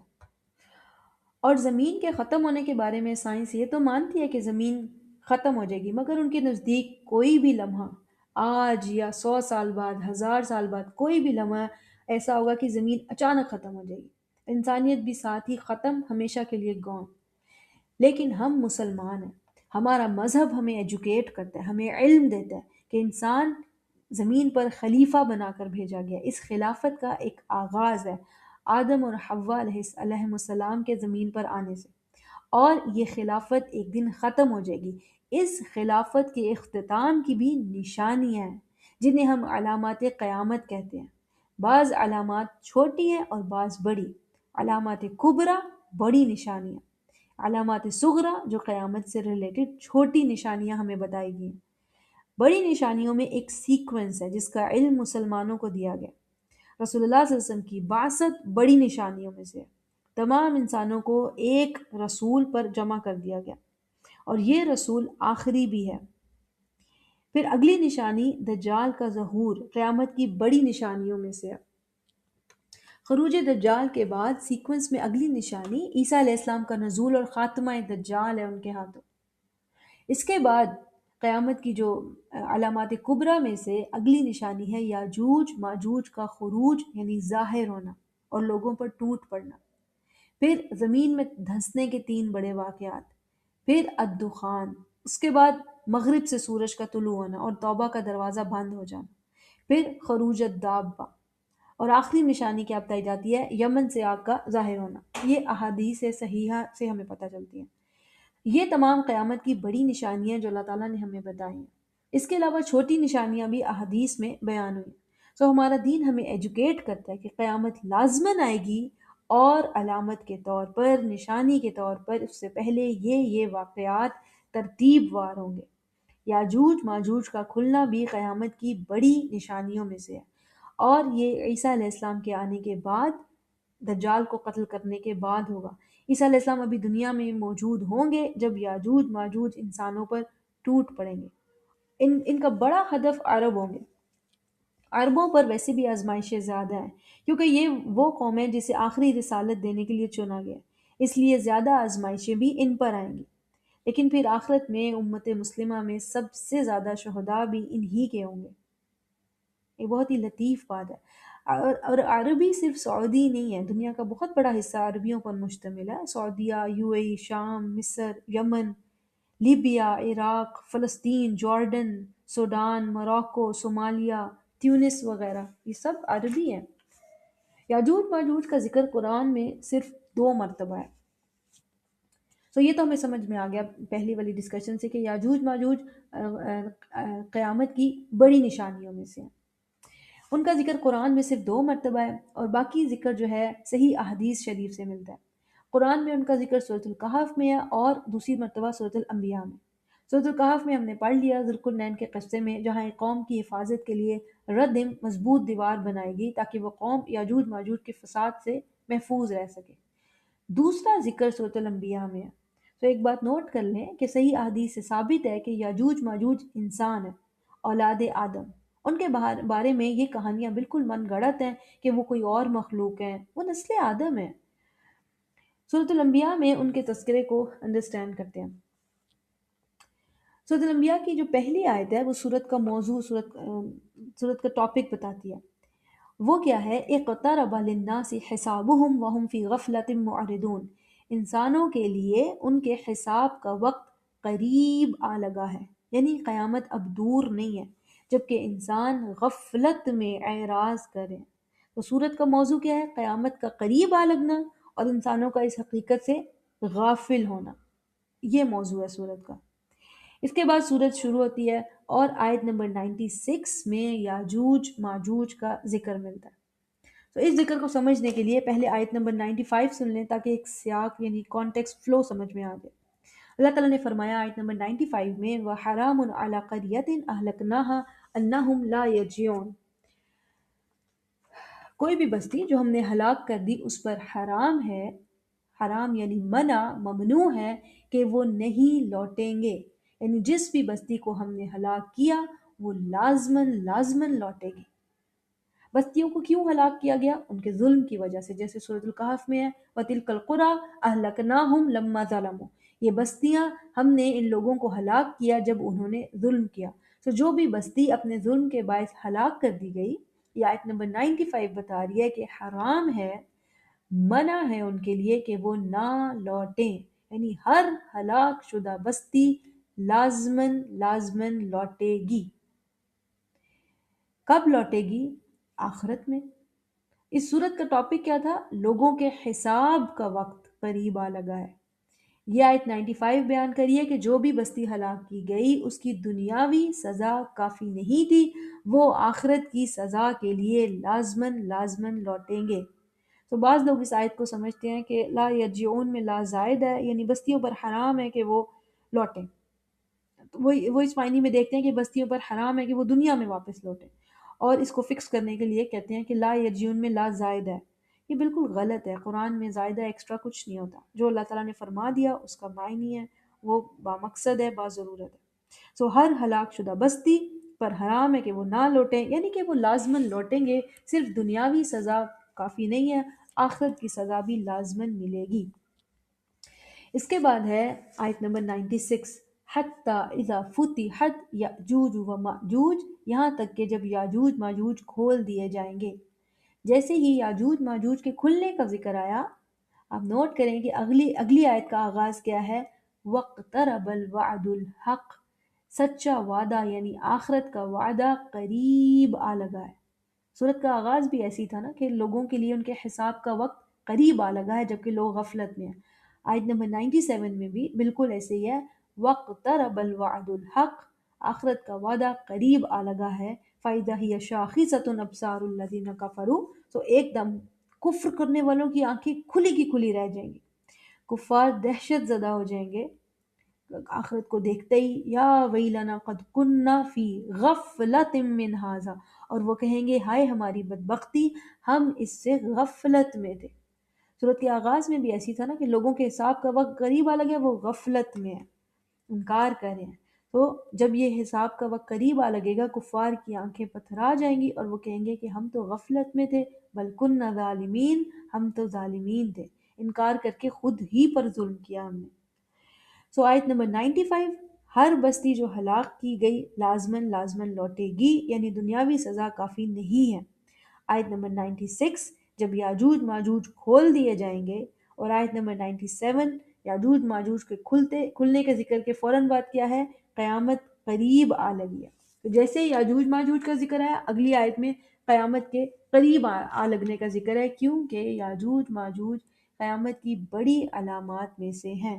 جب وہ کھول دیے جائیں گے تو سمجھو کہ قیامت قریب آ لگی ہے۔ تو اب آپ غور کریں کہ سورۃ الکہف میں یاجوج ماجوج کا ذکر ذوالقرنین کے قصے میں ہے، جو ماضی بعید کا واقعہ ہے، بہت ہی پرانے زمانے کا۔ سورۃ الانبیاء میں یاجوج ماجوج کا ذکر ہے، وہ مستقبل کا واقعہ ہے جو ابھی تک نہیں ہوا، کیونکہ ابھی خروج دجال ہونا ہے، نزول عیسیٰ علیہ السلام ہے، پھر فتحت یاجوج ماجوج ہے۔ سورۃ الکہف میں یاجوج ماجوج کا ذکر ماضی کا واقعہ ہے، سورۃ الانبیاء میں یاجوج ماجوج کا ذکر مستقبل کی بات ہے۔ غلطی تب ہوتی ہے جب ان دونوں کو ملا کر واضح کرنے کی کوشش کی جاتی ہے۔ سورۃ الکہف میں دیوار بنائی گئی انہیں روکنے کے لیے، سورۃ الانبیاء میں یاجوج ماجوج کے کھلنے کا ذکر ہے، لیکن دیوار کا کوئی ذکر نہیں ہے۔ ایسا کچھ نہیں ہے کہ یاجوج ماجوج کسی دیوار کے پیچھے سے کھلیں گے۔ حتی اذا فتحت یاجوج ماجوج، جب یاجوج ماجوج کھول دیے جائیں گے۔ دیوار کو بریکٹ میں لکھنے کی ضرورت نہیں ہے، کیونکہ اس مقام پہ دیوار محذوف نہیں ہے، یعنی دیوار کا کوئی مینشن نہیں ہے اس مقام پر سورۃ الانبیاء میں۔ دونوں مقام سورۃ الکہف اور انبیاء یاجوج ماجوج کے بارے میں ہیں، لیکن ان کا آپس میں کوئی تعلق نہیں ہے، ایک ماضی کا واقعہ ہے، ایک مستقبل کا واقعہ ہے۔ دونوں کو ملا کر ثابت کرنے کی کوشش کریں گے، ملا کر ایکسپلین کرنے کی کوشش کریں گے تو غلطی کریں گے۔ عربی لغت بھی یہی ثابت کرتی ہے، یاجوج ماجوج کو روکنے کے لیے سورۃ الکہف میں ردم بنائے گی، دیوار۔ ردم کا لفظ عربی زبان کے حساب سے میسکولن ہے، مذکر، جبکہ سورۃ الانبیاء میں فتحت کا لفظ مؤنث فعل ہے۔ سو کیسے فرض کیا جا سکتا ہے کہ سورۃ الانبیاء میں یاجوج ماجوج کا لفظ سورۃ الانبیاء میں ردم کا لفظ محذوف ہے، یعنی حتی اذا فتحت، اور سمجھا جائے کہ یہاں پہ بریکٹ میں ردم محذوف ہے؟ ایسا نہیں ہے، بہتر یہی ہے کہ سورۃ الکہف میں ان کے ذکر کو الگ سمجھا جائے، سورۃ الانبیاء میں الگ۔ یاجوج ماجوج قوموں کے نام ہیں، ایک قوم یاجوج، دوسری ماجوج، یاجوج و ماجوج، دونوں میں وا ہے، یہ ایک نہیں دو قومیں ہیں۔ اور قوموں کے نام عربی لغت میں مؤنث ہوتے ہیں، تو مؤنث کے لیے مؤنث فعل، فتحت مؤنث فعل، اور اس کے فاعل یاجوج اور ماجوج دونوں قوم کے نام ہیں جو کہ مؤنث ہیں۔ سو گرامیٹکلی یہ سینٹینس اٹ سیلف کمپلیٹ ہے، اس میں ردم کو بیچ میں زبردستی گھسانے سے اس کی گرامر بھی اس کو ایکسیپٹ نہیں کرتی۔ جیسے غلبت الروم ہے قرآن میں، غلبت مؤنث فعل ہے، اور روم کا قوم کا نام ہے، اور قوم کا نام عربی میں ہوتا ہی مؤنث ہے، گرامیٹکلی سینٹینس کمپلیٹ ہے۔ سو یہ واضح ہو گیا کہ سورۃ الکہف میں یاجوج ماجوج کا ذکر قصہ بعید ہے، سورۃ الانبیاء میں یہ قصہ علامات کبریٰ کے طور پر ہے، آخرت کی بڑی نشانی، جس کے ظہور کا معنی ہے کہ آخرت قریب آ لگی ہے، واقترب الوعد الحق۔ تو ان دونوں صورتوں میں یاجوج ماجوج کے ذکر کا آپس میں کوئی تعلق نہیں ہے، صرف قوم کا نام سیم ہے، صرف قوم کا نام سیم ہے، اور اس سے لوگ کنفیوز ہو جاتے ہیں۔ تو جن کو عربی گرامر آتی ہے ان کو سمجھ آ گئی ہوگی کہ ردم کا لفظ یہاں محذوف سمجھنا عربی گرامر کے قوانین کے بالکل ہی خلاف ہے۔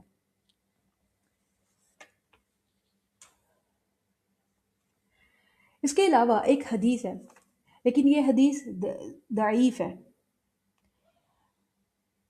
اس حدیث میں ذکر ہے کہ یاجوج ماجوج روز دیوار کھودتے ہیں، اس میں سوراخ کرتے ہیں، پھر کام کو روک دیتے ہیں اور کہتے ہیں کہ باقی کا کام کل کریں گے۔ اگلے دن دیوار پہلے سے زیادہ سخت ہوتی ہے، پھر سے دیوار میں نقب لگانے کا کام شروع کرتے ہیں، سوراخ ہونے پر چھوڑ دیتے ہیں، اور ایسا کئی سال سے چلتا آ رہا ہے چلتا آ رہا ہے۔ ایک دن وہ دیوار میں سوراخ کریں گے اور کہیں گے کہ باقی کل کھودیں گے انشاءاللہ۔ اگلے دن وہ لوٹیں گے تو دیوار کی کھدائی کے لیے وہ سوراخ جوں کا توں موجود ہوگا، دیوار کو توڑ کر وہ لوگوں پر دوڑے آئیں گے۔ اس حدیث نے امت میں بہت سی کنفیوژنس پیدا کی ہیں۔ یہ حدیث منسوب کی جاتی ہے قتادہ ابن دعامہ تابعی سے، کہ انہوں نے صحابی ابو رافع سے سنی، لیکن حدیث کے ایکسپرٹس محدثین ثابت کرتے ہیں کہ قتادہ ابن دعامہ کی ابو رافع سے ملاقات ہی ثابت نہیں ہے، اور یہ حدیث صحابی پر جا کر ساکت ہو جاتی ہے۔ رسول اللہ صلی اللہ علیہ وسلم سے مرفوعاً بھی ثابت نہیں ہے کہ صحابی نے رسول اللہ صلی اللہ علیہ وسلم سے واقعتاً سنی تھی۔ بعض محدثین کہتے ہیں کہ ممکن ہے کہ کسی صحابی نے یہ روایت کعب بن احبار سے سنی ہو، جو اسلام لانے سے پہلے یہودی عالم تھے اور حضرت عمر کے دور میں وہ ایمان لائے، اور انہوں نے اہل یہود کا یاجوج ماجوج کے بارے میں موقف بیان کیا ہو جو حدیث کے نام سے مشہور ہو گیا ہو، لیکن یہ صحیح حدیث نہیں ہے۔ بہت سے محدثین اسے ریجیکٹ کرتے ہیں، اس کی سند کو کمزور مانتے ہیں۔ پھر یہ بات بھی ہے کہ اس حدیث کے الفاظ قرآن اور سنت کے سے بھی مطابقت نہیں رکھتے۔ قرآن کے مطابق ذوالقرنین نے کیا کہا تھا؟ وَمَا اسْتَطَاعُوا لَهُ نَقْبًا، ان میں استطاعت نہیں ہے کہ وہ اس دیوار میں نقب لگا سکے، لیکن یہ حدیث کہتی ہے کہ وہ تو اس میں روز نقب لگا رہے ہیں۔ اسی طرح قرآن کے مطابق ذوالقرنین نے فرمایا فَإِذَا جَاءَ وَعْدُ رَبِّي جَعَلَهُ دَكًّا، جب میرے رب کا وعدہ پورا ہوگا تو وہ اس دیوار کو چورا چورا کرے گا۔ ذوالقرنین کے الفاظ میں اشارہ ہے کہ یہ دیوار کسی انسان سے ٹوٹنا لکھا ہی نہیں، اللہ تعالیٰ ہی اسے پاش پاش کرے گا، یا تو وہ قیامت میں جب زمین فنا ہوگی تو فنا ہوگی، یا پھر جب اللہ تعالیٰ چاہے گا کہ اس دیوار کا بے مقصد ہے تو اللہ تعالیٰ اس کو ختم کر دے گا۔ تو یہ حدیث قرآن سے بالکل اپوزٹ بات کر رہی ہے۔ تو یہ بات سمجھ لیں کہ یاجوج ماجوج کے بارے میں دیوار والی حدیث ضعیف ہے، اس کی سند بالکل کمزور ہے۔ یاجوج ماجوج کے بارے میں غلط فہمی اس لیے بھی ہوتی ہے کیونکہ یہ نام بہت عجیب ہے، ان نون ہے کافی۔ یہ نام قرآن میں 2 مرتبہ ہے، اسی طرح یہ نام توریت میں بھی موجود ہے۔ توریت عبرانی زبان میں ہے، سو اس زبان میں انہیں کیا کہا گیا ہے؟ جوج ماجوج۔ انجیل میں بھی یہ نام موجود ہے، انجیل کی ایکسٹینشن میں۔ انجیل کی اصل زبان آرامی تھی جو کہ عیسیٰ علیہ السلام کی زبان تھی، لیکن اب جو انجیل موجود ہے وہ یونانی زبان میں ہے، مترجم انجیل ہے، ٹرانسلیٹڈ۔ اصل آرامی انجیل دنیا سے ختم ہو چکی ہے، اب صرف ٹرانسلیٹڈ موجود ہے جو یونانی زبان میں ہے۔ سو اس میں ان قوموں کا نام ہے یاجوج ماجوج، بالکل سیم جیسے قرآن میں ہے۔ قرآن میں یہ نام جھٹکا دے کر ہے یاجوج ماجوج، انجیل میں بغیر جھٹکے کے ہے یاجوج ماجوج۔ یہ نام نوح علیہ السلام کے زمانے سے موجود ہے۔ صحیح احادیث کے مطابق نوح علیہ السلام کے 4 بیٹے تھے، ایک تو کافر تھا، وہ طوفان نوح میں غرق ہو گیا۔ باقی 3 کے نام ہیں سام، حام، یافت۔ سام، حام اور یافت۔ احادیث میں ذکر ہے کہ یافت کے بیٹے کا نام یاجوج تھا، اسی کی قوم نسل در نسل جب بڑھی تو یاجوج کہلائی۔ جیسے قومیں بعض مرتبہ 2 حصوں میں تقسیم ہوتی ہیں جب بہت زیادہ پھیل جاتی ہیں، اسی طرح یاجوج قوم جو ہے وہ 2 حصوں میں تقسیم ہوگی، یاجوج ماجوج، ایک قوم سے 2 شاخیں بن گئی۔ طوفان نوح علیہ السلام کے بعد نسل انسانی اولاد نوح علیہ السلام سے ہی چلی ہے۔ یہ بات تاریخی، مذہبی اور انسانی شجرہ نسب کے طور پر ثابت ہے کہ نوح علیہ السلام کے بیٹے یافت سے چلنے والی نسل میں ترک، تاتار، منگول، چینی، جاپانی اور رشیا کے علاقے کی قومیں شامل ہیں۔ سام کی نسل سے، جو نوح علیہ السلام کا بیٹا سام تھا، اس کی نسل سے عرب، فارسی، رومی، اسرائیلی، آشوری، آرمنی جیسی قومیں وجود میں آئیں۔ یعنی سام کی نسل جزیرہ عرب، عراق، شام، فلسطین اور ایران جیسے خطوں میں آباد ہوئی، اور آخری بیٹے حام کی نسل بر اعظم افریقہ میں مینلی، اور کچھ اس نسل کے لوگ جنوبی ایشیا میں آباد ہوئے۔ سو یافس کے ایک بیٹے کا نام یاجوج تھا، اس کی نسل میں آگے چل کر تقسیم کے بعد یاجوج اور ماجوج یہ دو قومیں بن گئی۔ تاریخ کے مطابق یافس کی اولاد میں آج کے زمانے کے ترک، تاتار، منگول، چینی، جاپانی، کورینز اور رشینز وغیرہ شامل ہیں۔ رسول اللہ صلی اللہ علیہ وسلم کی ایک حدیث بھی ہے، صحیح حدیث ہے، ان کی زوجہ زینب بنت جہش رضی اللہ تعالیٰ عنہ سے روایت ہے۔ رسول اللہ صلی اللہ علیہ وسلم ایک دن نیند سے بیدار ہوئے اور زینب بنت جہش کے گھر گھبرائے ہوئے داخل ہوئے اور فرمایا لا الہ الا اللہ ویل للعرب من شر قد اقترب فتح اليوم من ردم یاجوج و ماجوج مثل هذه وحلق۔ رسول اللہ صلی اللہ علیہ وسلم نے فرمایا کہ نہیں کوئی معبود اللہ تعالیٰ کے سوا، عربوں کے لیے تباہی ہے اس شر کی وجہ سے جو قریب آ لگا ہے۔ آج یاجوج ماجوج کی دیوار میں اتنا سوراخ ہو گیا ہے، اور رسول اللہ صلی اللہ علیہ وسلم نے اپنے انگوٹھے اور انگلی سے دائرہ بنایا جیسے آپ کو تصویر میں نظر آ رہا ہے، یعنی یاجوج ماجوج کی دیوار میں آج اتنا سوراخ ہو گیا۔ اس حدیث کے بارے میں یہ نوٹ کر لیں، نمبر 1 یہ صحیح حدیث ہے، نمبر 2 یہ حدیث رؤیت ہے، یعنی رسول اللہ صلی اللہ علیہ وسلم نے ایک خواب دیکھا تھا، ایسا نہیں تھا کہ صحابہ کے ساتھ بیٹھے ہوئے مسجد نبوی میں فرمایا ہو، بلکہ خواب میں یہ دیکھا تھا۔ سو اس کا معنی یہ نہیں کہ یاجوج ماجوج واقعتاً کسی دیوار کے پیچھے ہے، خواب میں دیکھی گئی اشیاء معنوی ہوتی ہے۔ جیسے قرآن میں یوسف علیہ السلام کے خواب کا ذکر ہے، انہوں نے کہا انی رائیت احد عشر کوکبا والشمس والقمر، میں نے 11 سیارے دیکھے اور سورج اور چاند دیکھا۔ سورج اور چاند معنوی اعتبار سے ان کے ماں باپ ہیں، اس کا کبھی بھی یہ معنی نہیں لیا جا سکتا کہ ان کے ماں باپ سورج چاند تھے۔ اسی طرح رسول اللہ صلی اللہ علیہ وسلم کے خواب میں دیوار میں سوراخ بھی کیا ہے؟ معنوی ہے۔ تیسری بات جو اس حدیث سے نوٹ کرنے والی ہے کہ یہ خواب ایک پیشن گوئی ہے کہ یاجوج ماجوج کی قوم کی طرف سے عربوں پر تباہی ہوگی، اور وہ تباہی قریب آ لگی ہے، اب بہت دور نہیں ہے۔ ویل للعرب ہے، عربوں کے لیے تباہی۔ چوتھی بات اس حدیث میں یاجوج ماجوج کے دائرے کے برابر کھلنے کا ذکر ہے، پورا کھلنے کا ذکر نہیں ہے، صرف دائرے کے برابر۔ منگول اور تاتار قومیں جو یاجوج ماجوج کی نسل سے ہیں، علماء کے بقول عباسی خلافت کے دور میں منگول اور تاتار سے عربوں پر تباہی آئی، اس کی پیشگی خبر اس حدیث میں دی گئی ہے، یعنی اس حدیث کی پیشن گوئی پوری ہو چکی ہے۔ 13ویں صدی کے وسط میں ان منگول اور تاتار کی وجہ سے اسلامک گولڈن ایرا جب ختم ہوا، ان کے حملوں کے باعث عباسی خلافت ختم ہوگی، عربوں میں بہت بہت قتل و غارت ہوا، صرف بغداد میں 100 یا 1000 نہیں، 1.5 لاکھ سے 2 لاکھ تک انسان قتل ہوئے۔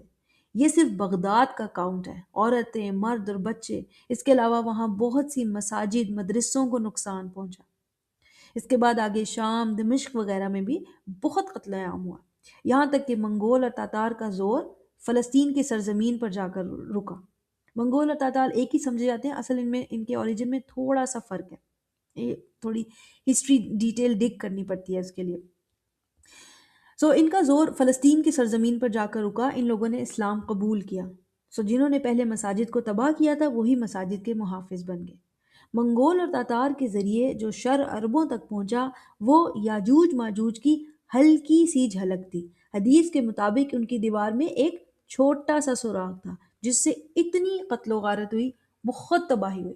سوچیں کیا ہوگی وہ تباہی جب قیامت کے قریب یاجوج ماجوج پوری طرح چاڑ آئیں گے۔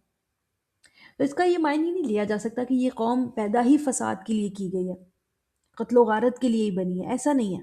اگر ایسا ہوتا تو منگول اور تاتار اسلام قبول کیوں کرتے؟ توبہ کا راستہ کیوں اپناتے؟ بس یہ سمجھ لیں کہ اس قوم سے نسل انسانی کو ایک سے زیادہ بار تکلیف پہنچے گی، اور اس کی پیشگی خبر دی گئی ہے۔ ذوالقرنین کے دور میں یہ ایک امت پر فساد کرتے تھے، انہیں ردم یعنی مضبوط دیوار بنا کر روکا گیا۔ ان کی نسل میں سے منگول اور تاتار نے عربوں پر قتل و غارت کیا، لیکن بعد میں یہ لوگ مسلمان ہو گئے۔ اب یاجوج ماجوج کی نسل میں سے جو خطے مسلمان نہیں ہوئے، ان میں یا کہہ لیں کہ ان کی نسلوں میں ایسے لوگ پیدا ہوں گے جو انسانیت خصوصاً عربوں کے لیے قتل و غارت کا باعث بنیں گے۔ رسول اللہ صلی اللہ علیہ وسلم کی ایک اور حدیث شریف بھی ہے، اور یہ بھی صحیح حدیث ہے، ابو ہریرہ رضی اللہ تعالیٰ عنہ سے مروی ہے۔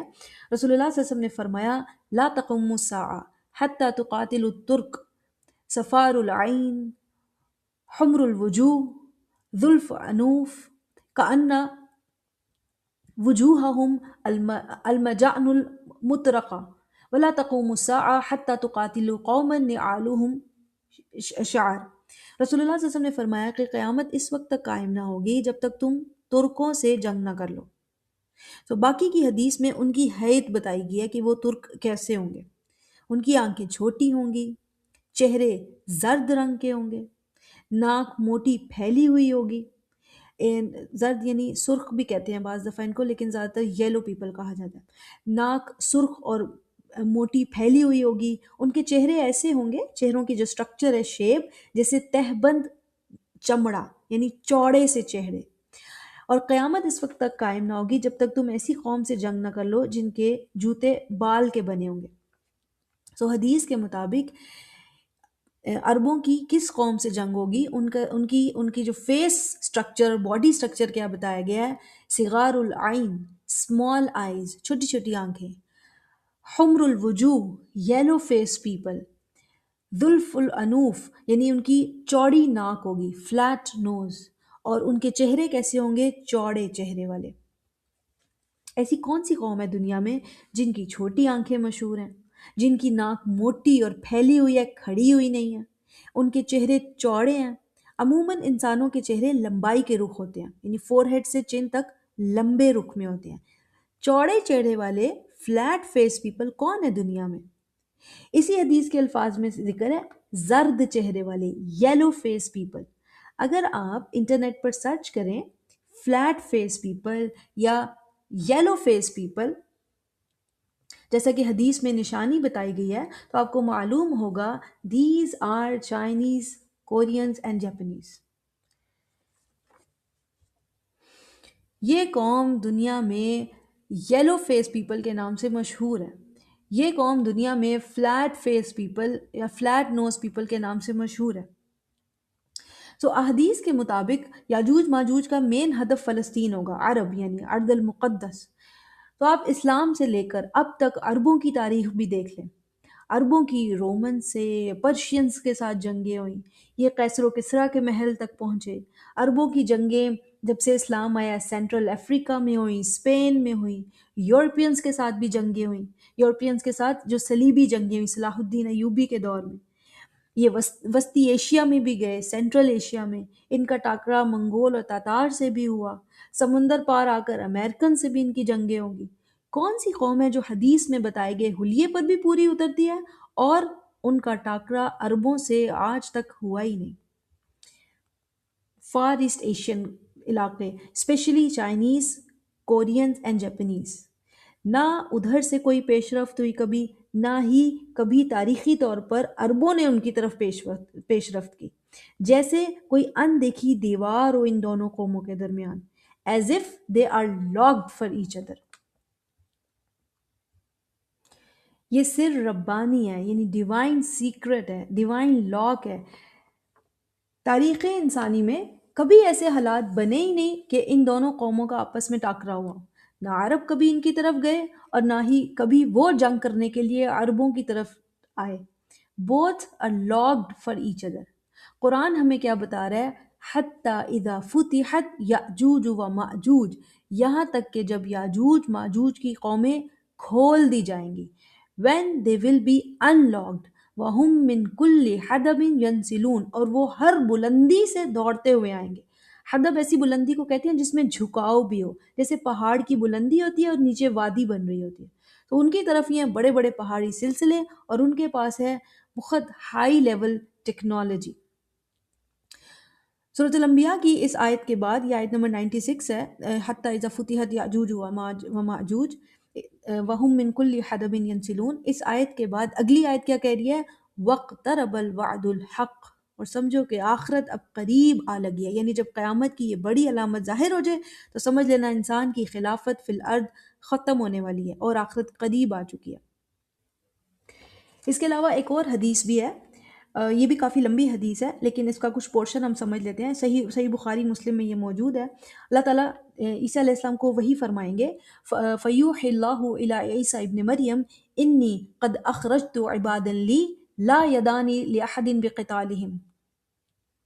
اللہ تعالیٰ فرمائیں گے کہ یقیناً میں نے اپنے بندے، عیسیٰ علیہ السلام سے فرمائیں گے، میں نے اپنے بندے نکالے ہیں، ان سے لڑنے کی طاقت کسی میں نہیں ہے۔ فَحَرِّزْ عِبَادِي إِلَى الطُّورِ، سو میرے بندوں کو لے کر کوہ طور کی طرف چلے جاؤ۔ اس کے بعد فَيَبْعَثَ اللَّهُ يَأْجُوجَ وَمَاجُوجَ وَمِن كُلِّ حَدَبٍ يَنْسِلُونَ، تو اللہ تعالیٰ یاجوج ماجوج کو بھیجیں گے اور وہ ہر بلندی سے دوڑتے ہوئے معلوم ہوں گے۔ اس کے بعد اسی حدیث میں آگے چل کر ہے کہ ان کا پہلا گروہ، یعنی یہ اتنی زیادہ تعداد میں ہوں گے یاجوج اور ماجوج کی قوم، کہ جب ان کا پہلا گروہ بحر طبریہ سے گزرے گا، بحر طبریہ آج کے جارڈن میں ہے، اس کا سارا پانی پی لے گا، پھر جب ان کا آخری گروہ وہاں سے گزرے گا تو وہ کہے گا کہ یہاں تو کبھی پانی تھا ہی نہیں۔ So they are too much in quantity۔ عیسیٰ علیہ السلام اور ان کے ساتھی اللہ تعالیٰ کے حکم سے کوہ طور میں محصور ہونے کے بعد اللہ تعالیٰ سے دعا کریں گے، تب اللہ تعالیٰ اپنی رحمت بھیجے گا اور اس قوم کی گردنوں میں نغف بھیجے گا۔ نغف وبائی بیماری کو کہا گیا، اور وہ سب کے سب ایک ہی وقت میں مر جائیں گے، جیسے ایک جان مر جاتی ہے، یعنی کوئی ایک شخص مرتا ہے تو اس کے سارے باڈی پارٹس ختم ہو جاتے ہیں، اسی طرح کام کرنا چھوڑ دیتے ہیں، اسی طرح سے وہ ایسے مر جائیں گے جیسے کوئی ایک جان مر جاتی ہے، یعنی سب ہلاک ہو جائیں گے۔ جب عیسیٰ علیہ السلام اپنی زمین پر واپس آئیں گے، اپنی زمین یعنی اپنے علاقے پر، ارض المقدس پر، تو زمین پہ کوئی ایسی جگہ نہ ہوگی جو ان کی لاشوں سے نہ بھری ہوئی ہو۔ پھر عیسیٰ علیہ السلام اور ان کے ساتھی اللہ تعالیٰ سے دعا کریں گے تو اللہ تعالیٰ ایسے پرندے بھیجے گا جن کی گردنیں اونٹوں کی گردنوں جیسی ہوں گی، اور وہ ان لاشوں کو اٹھا کر جہاں اللہ تعالیٰ چاہے گا وہاں پھینک دیں گے۔ اس کے بعد اللہ تعالیٰ ایسی بارش برسائے گا جو کسی کچے یا پکے گھر کو نہیں چھوڑے گی، یعنی کہ ہر جگہ بارش ہوگی اور وہ زمین کو دھو ڈالے گی، یہاں تک کہ زمین آئینے کی طرح صاف ہو جائے گی، یعنی کہ ان کے شر سے اور ان کے جراثیم سے پوری طرح سے اللہ تعالیٰ اس زمین کو اس وقت پاک فرما دیں گے۔ یہ ہے صحیح احادیث کے مطابق یاجوج اور ماجوج کے بارے میں دی جانے والی انفارمیشن۔ وآخر الدعوانا ان الحمد للہ رب العالمین۔ السلام علیکم ورحمۃ اللہ وبرکاتہ۔